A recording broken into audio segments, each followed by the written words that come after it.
from June on. And the 41-year-old wonder goes to the mound tonight. Room, as you can see, off the line at third. And you're playing the percentages. As he grounds one down to Hendrick, has trouble, recovers, and just does get him. And wouldn't you know it, Joyner goes out, and it doesn't take long for the Red Sox. The pitching coach describes as a power curveball, a good changeup.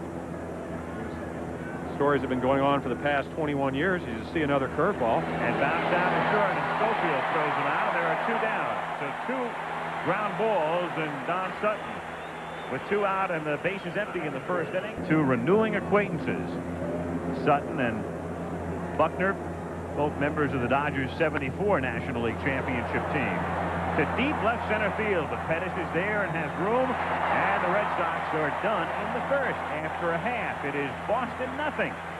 The Angels coming up. On 3 days rest following the All-Star game, but the difference, of course, is that in the All-Star game you work 3 innings. Without the injury of Tom Seaver, we would be seeing Tom tonight. Down goes Jones. So Rupert is gone, and we'll take a look at Bobby Grech. That's really the only thing this series is missing. Is you watch Jones go down, it would have been fabulous. Johnny Mack, who's going with a 3-man rotation in this series. We're going to see Bruce Hurst tomorrow. And Grech is gone on strike. So that's 2 strikeouts. Jones and Grech both go down, and Brian Downing comes up. The man who did the damage the other night, 4 runs batted in, 2 off Clemens. And then 2 when the Sox had to go to the bullpen. Check swing, little bouncer. Nice play by Clemens from his knees. He gets him. And so 2 strikeouts and a soft roller, and after 1, no score. Early evening, really no factor.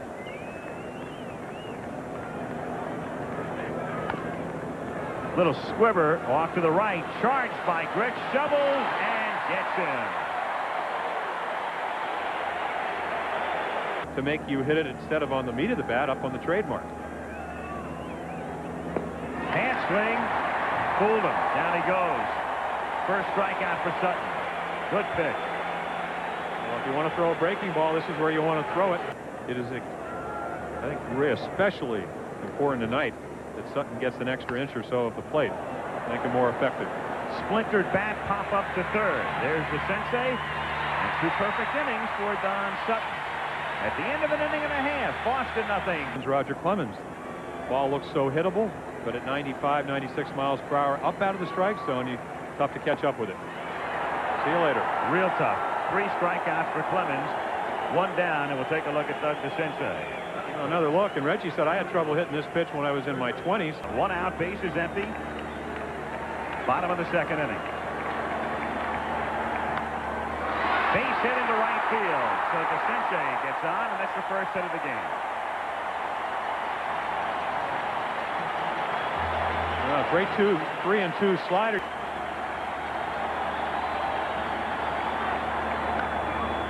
Slowly hit to third. Boggs has to wait, throws, and gets him. He had 1 play, and that was the only play, and DeCinces is now at second base. So 2 down with Doug in scoring position, and one of last night's.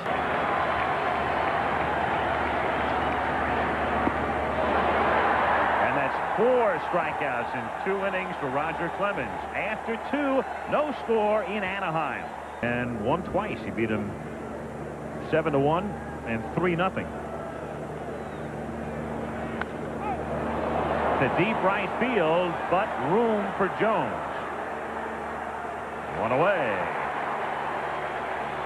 That's a pitch you just missed. And again, we talked about the 31 home runs by his shoulder problems all year, so you wonder if he will come back and how effective he will be.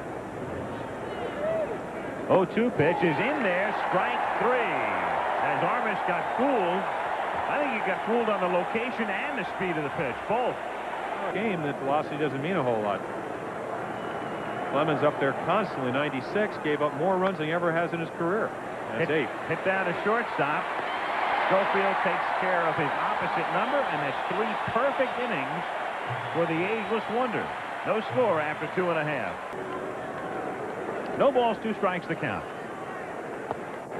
And in there for strike 3. And Boone muttering at Nick Premigan on his way back to the dugout, and that's 5 strikeouts now for Clemens. That's the one thing that Roger Clemens has been able to do all year, is stay away from the big inning. Pettis breaks his bat and hits it into left field for a base hit. And that's the Angels' second hit. Pettis had a walk. And there he goes, and the pitch is high, and Gedman's throw is there in time. Rich Gedman rifling it down to second. That throw not quite as perfect as the one. Whether you really tag him, whether the ball beat him there. And now Jones gets on. Last night there was no question. Gedman throwing a clinic strike down to second to get him. This time a much closer play, but Pettis is out of there just to 1.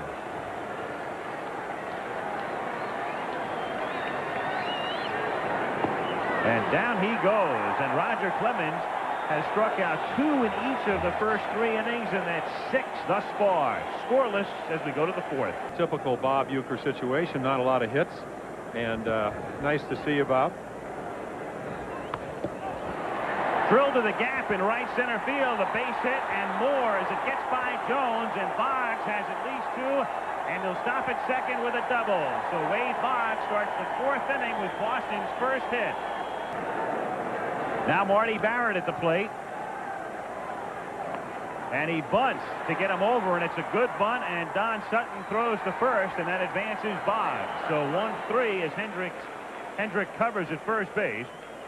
And Bill Buckner comes to the plate. 6 out of 49 runners, almost 80% in, so contact hitter. In the air to shallow right field. This will be interesting. Boggs tags and does not come, and it's a good thing for him.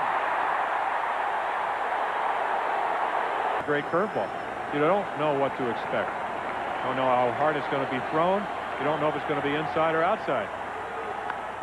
And it's hit right to Schofield. And the Sox strand Boggs at third. No score after 3.5. Second to make up your mind if you're a hitter. That's high for ball 4. So Downing is on. Leadoff man is on, and that's the first time that's happened in the game. And here is Jackson.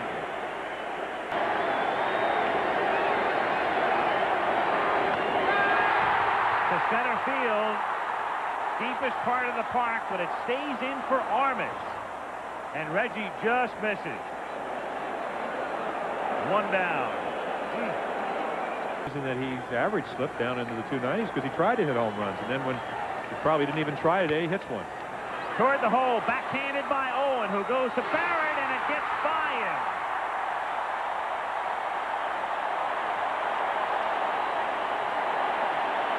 I would say there's a little more pressure here.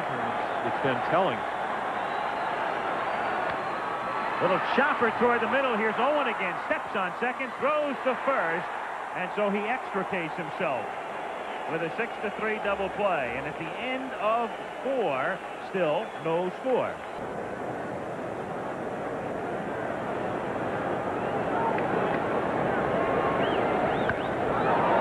To deep left center field, and Pettis going back has room and a warning track out. So some long fly outs tonight. 1 gone. Really what Dwight Evans is saying, how does Sutton make the ball do that? I think a lot of people have wondered that over 21 years. Popped up right side. Sutton just rolling along here as Hendrick makes the catch. 2 down, and Gedman coming up. So Gene Locke. Interesting thing about both games tomorrow. And Mike Scott for Houston coming back a day early against arrested Fernandez. And Hurst coming back here with 3 days rest. The sensei and foul ground makes the catch. And Don Sutton has faced just 1 man over the minimum round. I would have done it this way. He should have done it that way. In there, called strike 3. And Schofield, a shy and retiring sort, has what for him would be a violent argument. A lot of times that's the guideline umpires will go with. Boone hits it in the air to right center field, and Evans tells Armas he'll take it. 2 down. So Dwight Evans handles the soft fly ball by Boone. And the two head-to-head tonight. The 0-1 pitch is whacked into left field, and Pettis has 3 hits off Clemens in the championship series.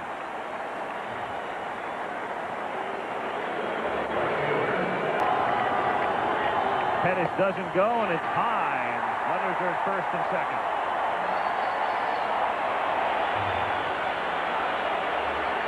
So the Angels threaten here with 2 out in the bottom of the 5th inning. Looking for with nobody out or 1 out. They got away with one there, did the Red Sox. And the 0-2 pitch is a broken bat bouncer, fielded by Owen and juggled, but he throws and gets him after Clemens tried to kick it.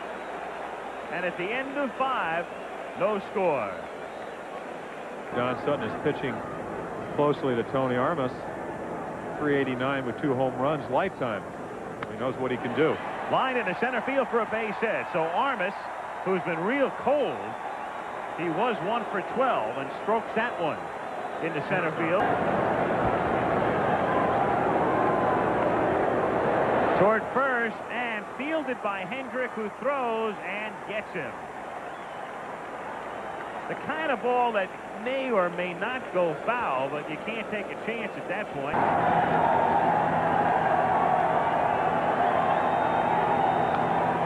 Ground ball to the right side, and all that will do is advance the runner, but the Angels have gotten the second out. On the play, Armas is now at third, so for the second time in the game, the Red Sox have a man at Milwaukee. And he totally erased the first name of Lee McPhail on the baseball. And Barrett draws the walk. And that's not what Sutton had in mind, because he walks Barrett to get to the left-hand batting Buckner. Play to his lead, Barrett held on by Hendrick.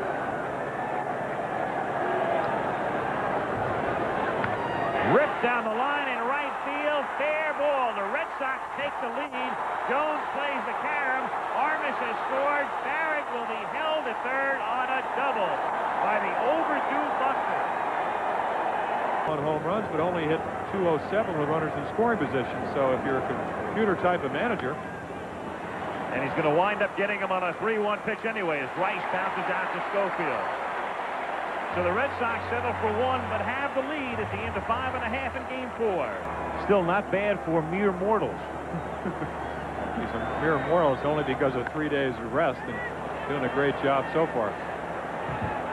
Boggs calls, has it. 1 down, and up comes Reggie Jackson. Ball, and you throw me a little bit of a slider. Like a tip of the cap with that little nod out toward Clemens.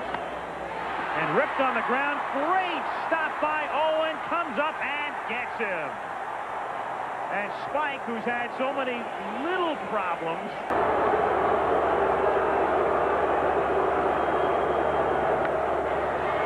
To right center field. Armas says he has it. And he ain't lying. 3 up and 3 down. We've played 6 in Game 4. 1-0 Boston. Wants to win a lot more baseball games. 300 obviously wasn't just a number he wanted to. Baylor hits one down the line in left field and in for a base hit, at least 1 and maybe 2, and he's on his way to second, and the throw is not in time. So Don Baylor on a half-swing double down the line. To win the 300 games, especially when he got off to a bad start. High in the air to deep left center field, but playable. Downing is there, looks toward Pettis and makes the catch. Baylor tags, and Downing's throw is not there in time. So Brian Downing. So Gary Lucas comes out of the bullpen now. 2-2 to Gedman. Got him.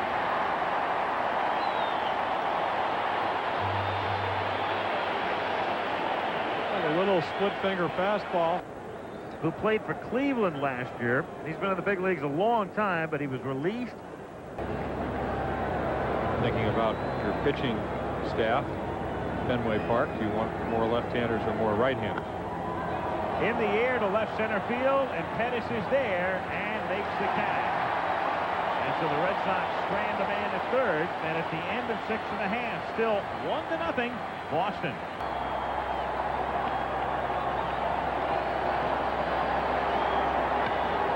He reaches for it, grounds it down to short. Spike Owen throws him out. There's one away.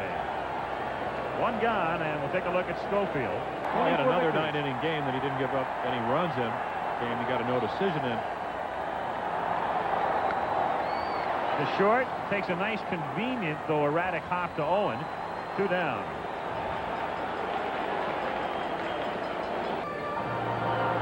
And consider that he did that in Fenway Park.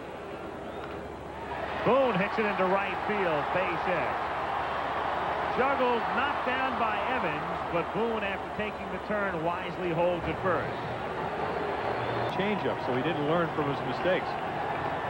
Very unlikely that he will go out and pull a fastball away. Got him looking. And Clemens comes off the mound like oil can. 1-0 in the 7th. Setting up the only run in the game with his bunt that moved Armas along. Hendrick didn't know what to do. And Hendrick's inexperience at first base is the problem right there. George should have had it. It's his play, and it's a pretty easy play for Mind being in this situation.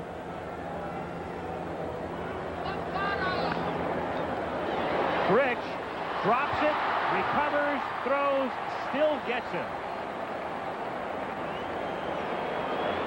Bobby ranging, and again you saw where he was positioned initially, so he's 4 for 15.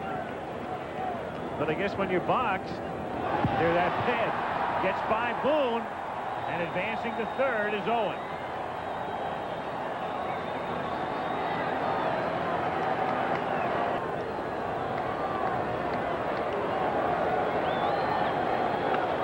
Whacked into center, base hit. And so Barrett, with his 8th hit of the playoffs, has given Boston a 2-0 advantage.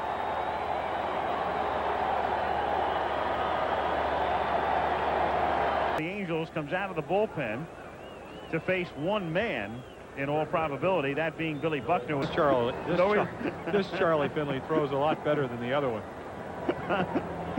Depends what's being thrown. That one winds up at the backstop, getting by Boone again. And down to second base goes Barrett.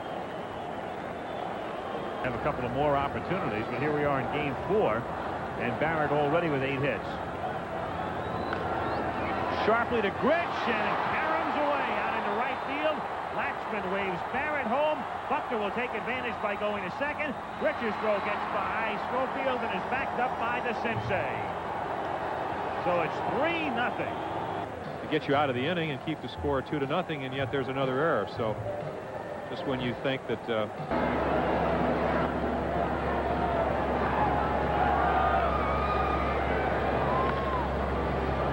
Sensei has it go through him.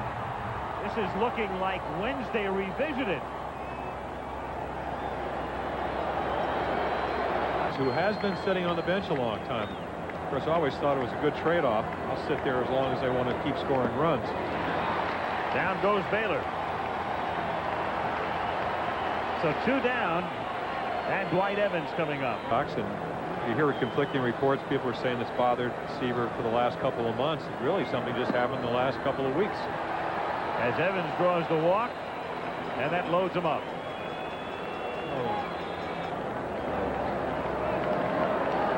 Between all those grounders, there have been some blasts. Toward Grich, over to Schofield, and the inning is over. But Hendrick's mistake, the 2 errors, the pass ball, and a 3-0 Boston lead. So bottom of the 8th inning, Jones is at the plate. Ripped down the line, hooking and staying fair and bouncing into the seats for a double.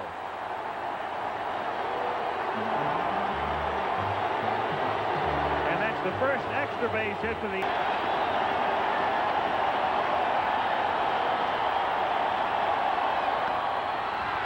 to center field, but right there is Henderson for the catch, and Jones elects to stay at second. No sense chancing it down by 3 runs. Call him out, and it's 3-2. And he strikes him out. Woo! High, high, higher, and that's K number 9.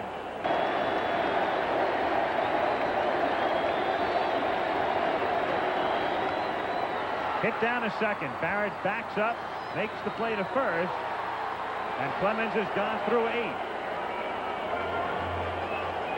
And the Red Sox are 3 outs away from squaring this series.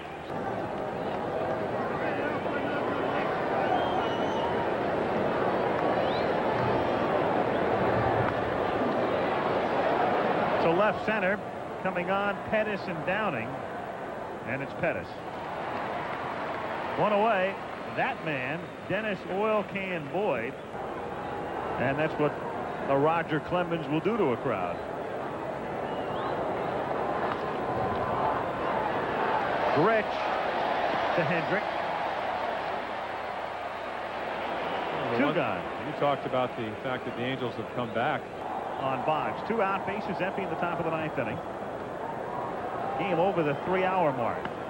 Half swing, liner caught by Schofield. Faded on it, little hop.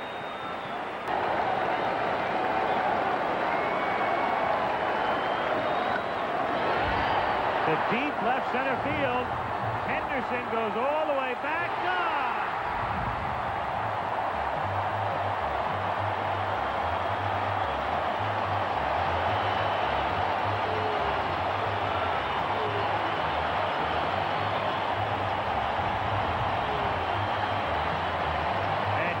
Clemens, watching the shutout go down the drain, still able to afford a smile though because her man's got a 2-run lead.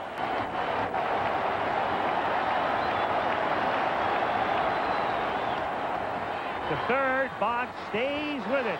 Throw high and a nice toe dance by Buckner.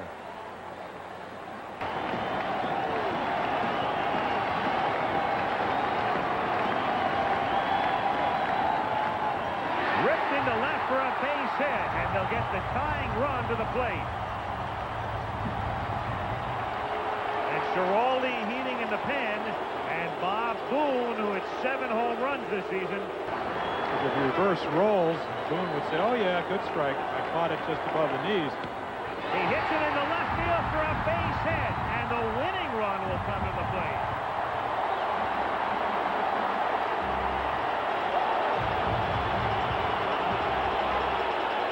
The regular season is having a good playoff series. There are the numbers on Calvin Schiraldi. I think Pettis would be trying to hit the ball the other way. He goes the other way to left field. Rice misjudges the ball, and it's over his head, and the 3 runners are all together. Schofield rounds third, scores, and the Angels get a big break as White winds up going to third, and Pettis to second as they wind up doing some great baseball.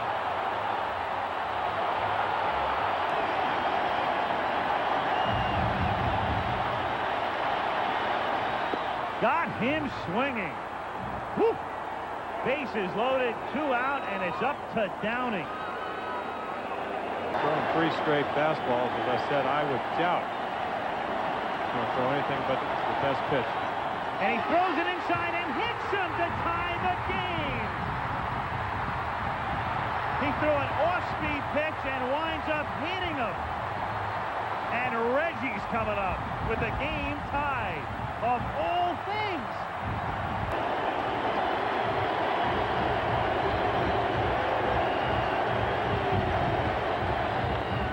Grounder, Barrett knocks it down, recovers, gets him, and we go to the 10th.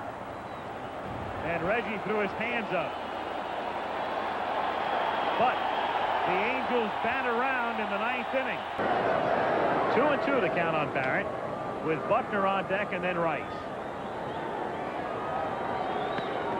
Line to center field. There's Pettis.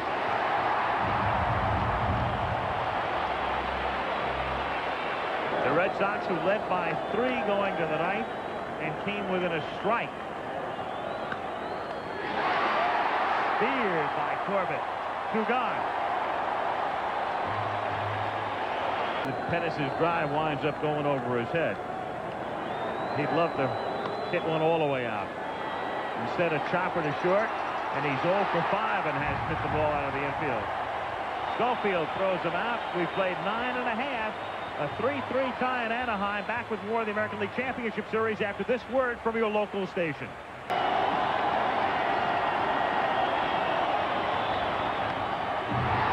To deep right center field. Evans goes back with Henderson, and Henderson makes the catch. It's the center fielder's call, and Henderson made the call.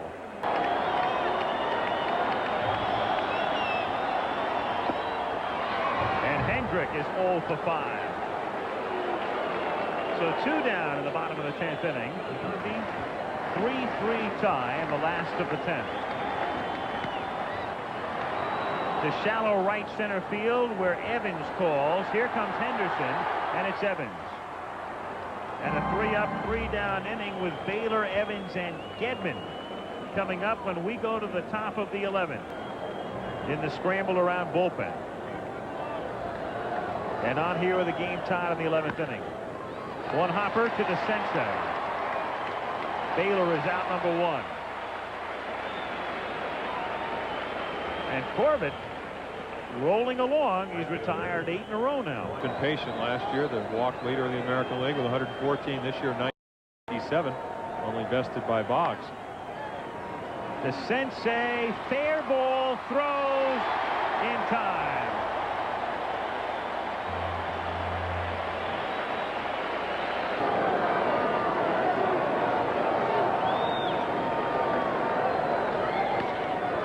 Toward the hole. Nice stop by Grich. Wheels, gets him. Corbett doing a great job. 10 straight set down by Doug. And almost everybody hitting the ball on the ground after 10 and a half. Down and in. The Schiraldi with overpowering stuff. Do have to get the bat started. Drill to right field. Base hit. Cut off by Evans to hold him to 1. Just like the scouting report said. Talked about your 24-man roster. You expect a bunt. You can't pitch. And he lays one down, and Buckner fields and goes back to Barrett covering, and the winning run is at second. Pettis has had a great night. Aaron, as I was going to say, is the type of guy you might. And Grich is having a long night. A lot of guys are having long nights tonight. Rice is 0 for 5. Gedman is 0 for 5. Evans is 0 for 4.